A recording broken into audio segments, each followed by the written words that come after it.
Global फोलिटीला के गिरफ्तार member Tommy ने इस्राएली जेल में इस्लाम मजहब को कबूल कर लिया है।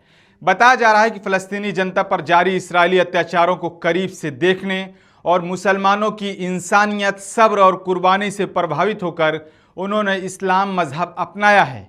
एक वीडियो संदेश में टॉमी ने कहा कि मैं मुसलमानों को पहले सिर्फ मीडिया के जरिए जाना था, लेकिन जब मैंने उनके अमल, मोहब्बत और सब्र को देखा तो समझ आ गया कि यही सच्चा धर्म है। इस्राएली जेल में टॉमी ने नमाज पढ़ते हुए एक मुसलमान से पूछा, क्या मैं मुसलमान बन सकता हूँ? क्या अल्लाह मुझे कबूल करेगा? मुसलमान आदमी ने कहा, क्यों नहीं। तब वहीं इस्राएली जेल में ही इस्लाम कबूल कर लिया है। तुर्की समाजी कारकुन ने बताया कि जब हमने गाड़ी में टॉमी को मुबारकबाद दी तो इस्राएली पुलिस ने फौरन उन्हें दोबारा गिरफ्तार कर लिया। तब मैंने टॉमी से कहा कि इस्लाम कबूल करने की कीमत 10 सेकंड के अंदर आपने अदा कर दी टॉमी।